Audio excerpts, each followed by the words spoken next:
ಮೊದಲನೇದಾಗಿ ಅದು ವರಮಹಾಲಕ್ಷ್ಮಿ ಹಬ್ಬದ ಕಿಟ್ ಬಗ್ಗೆ ಒಂದ್ ಸ್ವಲ್ಪ ಹೇಳ್ಬಿಟ್ರೆ ಇನ್ನು ತುಂಬಾ ಜನ ಕಾತರದಿಂದ ಕಾಯ್ತಾ ಇರ್ತಾರೆ. ತುಂಬಾ ಖುಷಿಯಿಂದ ಅದ್ದೂರಿಯಿಂದ ಮಾಡುವಂತ ಹಬ್ಬ ಹೆಣ್ಮಕ್ಳು ಅಂತೂ. ಸೊ ಅದ್ರ ಬಗ್ಗೆ ಮೊದಲನೇದಾಗಿ ಹೇಳೋದಾದ್ರೆ ನೋಡಿ, ಹಬ್ಬದ ಬಗ್ಗೆ ಅಂತಂದರೆ, ಯಾಕಂದರೆ ವರ್ಷ ಪೂರ್ತಿ ಕಾದು ಮಾಡುವಂತಹ ಒಂದು ವಿಜೃಂಭಣೆಯ ಹಬ್ಬ ಆಗಿದೆ ವರಮಹಾಲಕ್ಷ್ಮಿ ಹಬ್ಬ. ಅದರಲ್ಲೂ ಬೆಂಗಳೂರು ಅಂತ ಏನಿಲ್ಲ, ಎಲ್ಲ ಕಡೆನೂ ತುಂಬ ಈ ಹಬ್ಬಕ್ಕೆ ತುಂಬ ವಿಶೇಷವಾದ ಪ್ರಾಮುಖ್ಯತೆ ಇದೆ ಅಂತ ಹೇಳ್ಬೋದು. ಸೊ ಈ ಹಬ್ಬಕ್ಕೆ ನಮ್ಮ ಮೀತಾ ಕ್ರಿಸ್ಟಲ್ ನ್ಯೂಮರಾಲಜಿಸ್ಟ್ ನಮ್ಮ ಸಂಸ್ಥೆಯಿಂದ ನಿಮಗೆ ಒಂದು ಮುಹೂರ್ತವನ್ನು ಕೊಡ್ತಾ ಇದ್ದೀನಿ. ಅದರಲ್ಲಿ 2 ಮುಹೂರ್ತ ಬರುತ್ತೆ, 2 ಮುಹೂರ್ತವನ್ನು ಕೂಡ ಕೊಡ್ತಾ ಇದ್ದೀನಿ. ಅದರಲ್ಲಿ ನಿಮ್ಮ ಡೇಟ್ ಯಾವುದು ಅನ್ನೋದು, ಅಂದರೆ ಕೆಲವರು 21ನೇ ತಾರೀಕು ಮಾಡ್ತಾರೆ, ಕೆಲವರು 28ನೇ ತಾರೀಕು. ಯಾಕಂದರೆ 21ನೇ ತಾರೀಕು ವಿಳಂಬ ಆದವರು 28ನೇ ತಾರೀಕು ಮಾಡ್ಕೊಳ್ಬೋದು. ಇನ್ನು ಕೆಲವರು 4ನೇ ತಾರೀಕು, 11ನೇ ತಾರೀಕು ಹೀಗೆ ಮಾಡ್ಕೊಳ್ತಕ್ಕಂಥದ್ದು. ಜೊತೆಗೆ ಈ ಯಾವ ಡೇಟಲ್ಲಿ ಯಾರ್ಯಾರು ಮಾಡ್ತೀರಾ ಅವ್ರಿಗೆ ಅವರ ಡೇಟ್ಗೆ ನಾವು 28ಕ್ಕೆ ಮಾಡೋರಿಗೆ ಅವ್ರಿಗೂ ಮುಹೂರ್ತವನ್ನು ಕೊಡ್ತಾ ಇದ್ದೇನೆ, 21ಕ್ಕೆ ಮಾಡೋರಿಗೂ ಕೂಡ ಮುಹೂರ್ತವನ್ನು ಕೊಡ್ತಾ ಇದ್ದೀನಿ. ಅದರಲ್ಲೂ 21ನೇ ತಾರೀಕು ಮಾಡೋರಿಗೆ ನೋಡಿ ತುಂಬ ಟೈಮ್ ಕಮ್ಮಿ ಇದೆ. ಹಾಗಾಗಿ ನಮ್ಮ ಸಂಸ್ಥೆಗೆ ಕರೆ ಮಾಡಿ, ಖಂಡಿತವಾಗ್ಲೂ ನೀವೆಲ್ಲೇ ಇದ್ದರೂ ಕೂಡ ಆನ್ಲೈನ್ ಮುಖಾಂತರ ಕೂಡ ನಿಮಗೆ ಸಿಗ್ತಾ ಹೋಗುತ್ತೆ. ನಮ್ಮ ಸಂಸ್ಥೆಯಿಂದ ಒಂದು ಶ್ರೀಚಕ್ರ, ಜೊತೆಗೆ ನೀವು ಹಬ್ಬಕ್ಕೆ ಬೇಕಾದಂತಹ ಏನೇನು ತಯಾರಿ ಮಾಡ್ಕೊಳ್ಬೇಕು, ಮುಖ್ಯವಾಗಿ ಯಾವ ಬಣ್ಣದ ಒಂದು ಸೀರೆಯನ್ನು ಉಟ್ಕೊಳ್ಬೇಕು ಮತ್ತು ದೇವಿಗೆ ಉಡಿಸ್ಬೇಕು, ಜೊತೆಗೆ ದೇವಿಗೆ ಯಾವ ನೈವೇದ್ಯ, ಯಾವ ಹಣ್ಣು, ಯಾವ ಹೂವು, ಎಲ್ಲ ಹಣ್ಣು ಹೂವು ನೀವು ತಂದಿರ್ತೀರ. ಅದರಲ್ಲಿ ಪ್ರಮುಖವಾಗಿ ಅವತ್ತಿನ ನಕ್ಷತ್ರಕ್ಕೆ, ಅವತ್ತಿನ ರಾಶಿಗೆ, ಅವತ್ತಿನ ಗ್ರಹಗಳಿಗೆ, ಆ ಗ್ರಹಗಳು ಏನು ಉಪಸ್ಥಿತಿ ಇರ್ತಾರೋ ಆ ಉಪಸ್ಥಿತಿಯ ಒಂದು ನೈವೇದ್ಯ ಕೂಡ, ಗ್ರಹಗಳಿಗೆ ಸಂಬಂಧಪಟ್ಟಂತಹ ನೈವೇದ್ಯವನ್ನು ಕೂಡ ಹೇಳ್ತಾ ಹೋಗ್ತೇನೆ.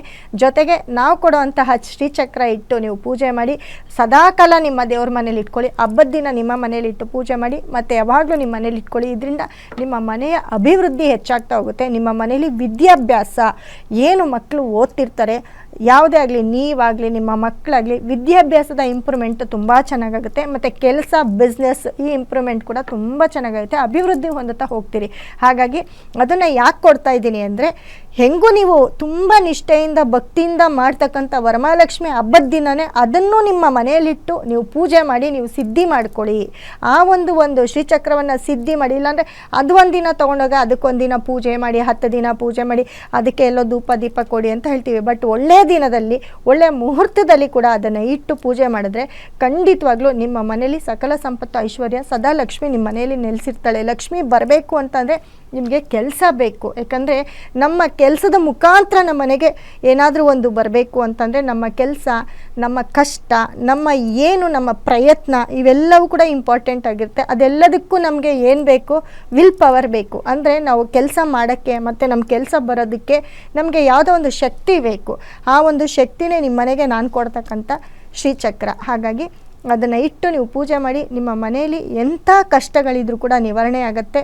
ನಿಮ್ಮ ಯಾವುದಾದ್ರೂ ಒಂದು ಮುಖಾಂತರ ಲಕ್ಷ್ಮಿ ಮತ್ತು ವಿದ್ಯಾಭ್ಯಾಸ ಅನ್ನೋದು ಮನೇಲಿ ಯಾರು ಮಕ್ಕಳು ಮಾಡ್ತಿರ್ತಾರೆ ಅವರೆಲ್ಲರೂ ಕೂಡ ತುಂಬ ಚೆನ್ನಾಗಿ ವಿದ್ಯಾಭ್ಯಾಸವನ್ನು ಮಾಡ್ತಾರೆ ಅಂತ ಹೇಳ್ತಾ, ನಮ್ಮ ಸಂಸ್ಥೆ ನಂಬರ್ಗೆ ಕರೆ ಮಾಡಿ. ಖಂಡಿತ ನಮ್ಮ ಸಂಸ್ಥೆಯಿಂದ ನಿಮಗೆ ಆ ಒಂದು ವರಮಹಾಲಕ್ಷ್ಮಿ ಕಿಟ್ ಅಂದರೆ ಶ್ರೀಚಕ್ರ ನಿಮ್ಮ ಮನೆಗೆ ಬರುತ್ತೆ. ಇಟ್ಟು ಪೂಜೆ ಮಾಡಿ. ಒಳ್ಳೇದಾಗಲಿ ಎಲ್ರಿಗೂ. ಶ್ರೀಚಕ್ರಕ್ಕೆ ಅದೇ ತುಂಬ ಶಕ್ತಿ ಇದೆ, ಪ್ರಾಮುಖ್ಯತೆ ಇದೆ.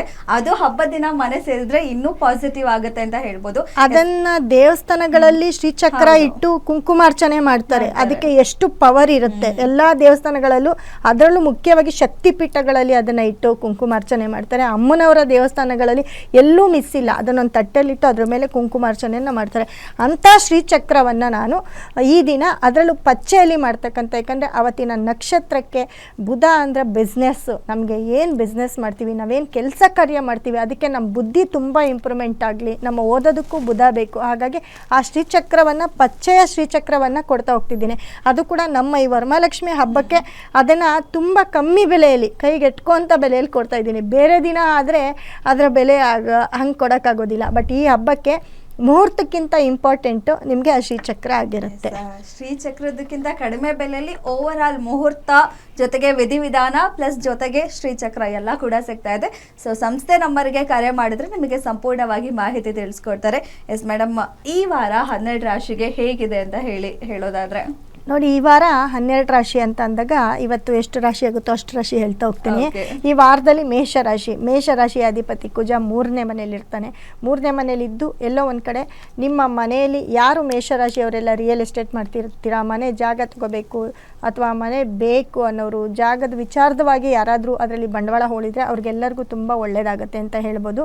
ಮತ್ತು 2ನೇ ಮನೆ ಶುಕ್ರ ಅಂತ ಬಂದಾಗ ನೋಡಿ, ವೃಷಭ ರಾಶಿಯ ಧನಸ್ಥಾನಾಧಿಪತಿ, ಕುಟುಂಬ ಸ್ಥಾನಾಧಿಪತಿ ಶುಕ್ರ 6ನೇ ಮನೇಲಿದ್ದಾಗ ಕುಟುಂಬದಲ್ಲಿ ಸ್ವಲ್ಪ ಕಲಹಗಳಿರುತ್ತೆ. ಮನೇಲಿ ಹೆಣ್ಮಕ್ಳಿದ್ರೆ ಹೆಣ್ಮಕ್ಳಿಗೆ ಜಗಳ ಆಗುವಂಥದ್ದು, ಅಥವಾ ಹೆಣ್ಮಕ್ಳಿಂದ ಗಂಡಸರು ಮನೇಲಿ ಎಲ್ಲೋ ಒಂದು ಕಡೆ ನೆಮ್ಮದಿ ಕಳ್ಕೊಳ್ಳೋವಂಥದ್ದು, ಈ ಥರದ್ದೆಲ್ಲ ಆಗ್ತಿರುತ್ತೆ ಮೇಷರಾಶಿಯವ್ರಿಗೆ. ಯಾಕಂದರೆ ಶುಕ್ರ 6ನೇ ಮನೆಗೆ ಹೋದಾಗ ಖರ್ಚು ಜಾಸ್ತಿ ಇರುತ್ತೆ, ದುಡ್ಡು ಅನ್ನೋದು ಖರ್ಚು ಜಾಸ್ತಿ ಇರುತ್ತೆ. ಆ ಖರ್ಚು ಹೆಂಗೋ ಹಬ್ಬ ಬರ್ತಿದೆ, ಎಲ್ಲರ ಮನೇಲೂ ಕೂಡ ಖರ್ಚು ಇದ್ದೇ ಇರುತ್ತೆ, ಇಲ್ಲ ಅಂತ ಅಲ್ಲ. ಅದನ್ನು ಬೇರೆ ವಿಷಯಕ್ಕೆ ಖರ್ಚು ಮಾಡ್ತಕ್ಕಂಥದ್ದು, ಅಥವಾ ತುಂಬ ದುಡ್ಡು ಬಿಸ್ನೆಸ್ ಮಾಡೋರಿಗೆ ಎಲ್ಲೋ ಒಂದು ಕಡೆ ದುಡ್ಡಿನ ಒಂದು ಖರ್ಚು ಅತಿ ಹೆಚ್ಚಾಗ್ತಾ ಹೋಗೋದು, ಇದೆಲ್ಲ ಇರುತ್ತೆ. ದುಡ್ಡು ಕಾಸಿಗೆ ಟೈಟ್ ಕೂಡ ಆಗ್ಬೋದು. ಈ ಒಂದು ಆರ್ಥಿಕ ಪರಿಸ್ಥಿತಿಯಲ್ಲಿ ಸ್ವಲ್ಪ ಬದಲಾವಣೆಗಳು ಕಾಣುತ್ತೆ ಅಂತ ಹೇಳ್ಬೋದು. ಜೊತೆಗೆ 4ನೇ ಮನೆ ಅಂತ ಬಂದಾಗ ಚಂದ್ರ, ಸೂರ್ಯ, ಗುರು ಮತ್ತು ಬುಧ ಎಲ್ಲರೂ ಕೂಡ ಸುಖ ಸ್ಥಾನದಲ್ಲಿರ್ತಾರೆ. ಆದರೆ ಸೂರ್ಯ 4ನೇ ಮನೆಯಲ್ಲಿ ಇರೋದು, ಯಾಕಂದರೆ ಮೇಷರಾಶಿಗೆ ಸೂರ್ಯ ಬಂದು ಚೆನ್ನಾಗಿರ್ತಾನೆ. ಅವನು 4ನೇ ಮನೆಯಲ್ಲಿ ಬುಧನ ಒಟ್ಟಿಗೆ ಇರೋದು ತುಂಬ ಯೋಗ ಅಂತ ಹೇಳ್ಬೋದು. ಮನೆಯಲ್ಲಿ ಯಾವುದಾದ್ರೂ ಶುಭ ಕಾರ್ಯಗಳಾಗುತ್ತೆ. ಗೌರ್ಮೆಂಟ್ ಜಾಬಲ್ಲಿ ಯಾರು ಇರ್ತೀರಾ, ಗೌರ್ಮೆಂಟ್ ಕೆಲಸ ಯಾರಿಗೆಲ್ಲ ಇಲ್ಲ, ಯಾರೆಲ್ಲ ಟ್ರೈ ಮಾಡ್ತಿದ್ದೀರಾ ಅವ್ರಿಗೆ ಕೆಲಸ ಸಿಕ್ಕೋ ಅಂಥದ್ದು. ಮತ್ತು ಚಂದ್ರ ಕೂಡ ತನ್ನದೇ ಆದ ಮನೆಯಲ್ಲಿ ಇರ್ತಾನೆ. ಅಂದರೆ ಚಂದ್ರ ಬದಲಾಯಿಸ್ತಾ ಇರ್ತಾನೆ. ಆದರೆ ಎಲ್ಲೋ ಒಂದು ಕಡೆ ಈ ಒಂದು ವಾರದಲ್ಲಿ ತುಂಬ ಪಾಸಿಟಿವ್ ಆಗುತ್ತೆ, ಮನೆಗಳಲ್ಲಿ ತುಂಬ ಪಾಸಿಟಿವ್ ವೈಬ್ಸ್ ಜಾಸ್ತಿ ಇರುತ್ತೆ. ಹೇಳಿದ್ನಲ್ಲ, ಹೆಂಗೋ ಹಬ್ಬ ಬಂತು, ತಯಾರಿಗಳೆಲ್ಲ ನಡೀತಾ ಇರುತ್ತೆ. ಗುರು ಕೂಡ 4ನೇ ಮನೇಲಿ ಇರೋದ್ರಿಂದ ತಾಯಿಯ ಆರೋಗ್ಯವನ್ನು ಸ್ವಲ್ಪ ನೋಡ್ಕೊಳ್ಬೇಕಾಗುತ್ತೆ. ಯಾಕಂದರೆ ಅವ್ನು 12ನೇವನು, ಮೇಷರಾಶಿಗೆ 12ನೇ ಮನೆ ಅಧಿಪತಿ 4ನೇ ಮನೆಗೆ ಬಂದಾಗ ಸ್ವಲ್ಪ ತಾಯಿಯ ಆರೋಗ್ಯವನ್ನು ನೋಡ್ಕೊಳ್ಬೇಕಾಗುತ್ತೆ. 5ನೇ ಮನೇಲಿ ಕೇತು ಅಂದಾಗ ಮಕ್ಕಳ ವಿಚಾರದಲ್ಲೂ ಕೂಡ ತುಂಬ ಕೇರ್ಫುಲ್ ಆಗಿರಬೇಕು. ಎಲ್ಲೋ ಒಂದು ಕಡೆ ಮಕ್ಕಳು ಸ್ವಲ್ಪ ಎಕ್ಸಾಮ್ಸಲ್ಲಿ ಕಮ್ಮಿ ತೆಗಿಯೋದು, ಇಲ್ಲ ತೀಟೆ ಮಾಡೋದು, ಎಲ್ಲೋ ಬಿದ್ದು ಜ್ವರಗಿರ ಬರೋದು, ಮಕ್ಕಳ ಆರೋಗ್ಯವನ್ನು ನೋಡ್ಕೊಳ್ಬೇಕಾಗತ್ತೆ. ಮತ್ತು ಶುಕ್ರ ಹೇಳಿದ್ನಲ್ಲ, ಶುಕ್ರ 6ನೇ ಮನೆಗೆ, 2ನೇ ಮನೆ ಶುಕ್ರ 6ನೇ ಮನೆಗೆ ಬಂದಿರೋದು.